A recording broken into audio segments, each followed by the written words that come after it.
Good morning. My name is Shun Hayes, and this is my research proposal. So, first off, my country and topic are my country is Singapore, and my topic is going to be cultural harmony in Singapore.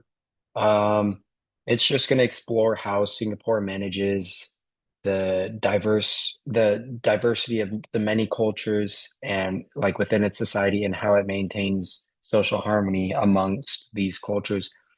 And then some research questions that my project will go over are how has Singapore's government promoted racial and cultural harmony since independence? What roles do education, housing policy, and community programs play in maintaining this multicultural coexistence? And lastly, what challenges Singapore faces in balancing cultural preservation with national unity in a rapidly globalizing society? Here we have our popular non-academic sources. First one is going to be an introduction to Singaporean cuisine by Serious Eats. This article kind of highlights how Singapore's diverse food culture really symbolizes its everyday multicultural interaction, just a huge melting pot of different cultures. And next, we have the Singapore Model of Multiculturalism by BBC News. And this source discusses how Singapore's racial harmony model, um, emphasizing its public holidays, bilingual education, and also its ethnic integration policy and public housing. And it ultimately kind of it dives into some critics' concerns about the overemphasis on racial categories inside of Singapore. And lastly, our the last of our non-academic sources is going to be Singapore Ministry of Culture, Community, and Youth website.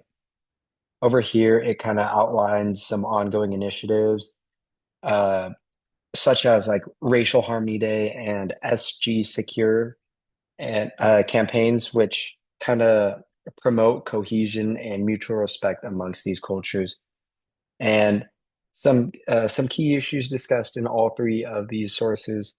Um, well, all of them show how Singapore's harmony stems from both its roots, but also from the top as well. So like government officials, stuff like that.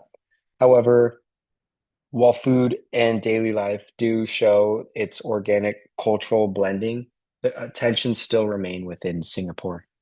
And next, on to our academic sources. We have our first one is going to be Multiculturalism in Singapore, an instrument of social control. And in this source, Chua argues that Singapore's multiculturalism is more engineered by the politicians in the state and is used to maintain order and legitimacy. Next, we have the paradox of multiculturalism in Singapore. And in this source, Lai talks about the contradictions between these multicultural ideas, as well as lived experiences, and really notes that while public harmony prevails and is prevalent, subtle inequalities are still there in the background. And lastly, for the academic sources, we have the state of race relations in Singapore. In this, Tan provides a an overview of racial relations and emphasizes how laws prevent conflict while also encouraging a shared national identity. And common issue across these sources are they all examine how Singapore's model balances unity and difference, and they also emphasize the success of institutionalized harmony, but also note underlying tensions between national identity and cultures. Next is going to be my tentative outline. First, we're going to start with the introduction where I give context as well as the significance of cultural harmony within Singapore. And then next is going to be the historical background. It'll illuminate on post-independence nation building and the ethnic policy and laws within Singapore.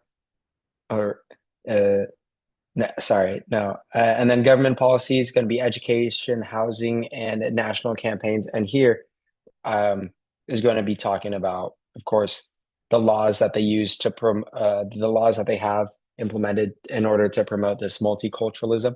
And then we have the cultural integration in daily life, so food, language, and the shared spaces and how they all interact. And then challenges and critiques such as globalization, inequality within Singapore, and identity politics.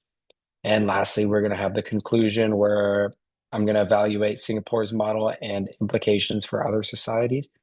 And so far, I feel confident about the direction of my project just because I feel confident in my sources and the information that is within. Lastly, are my references. And thank you all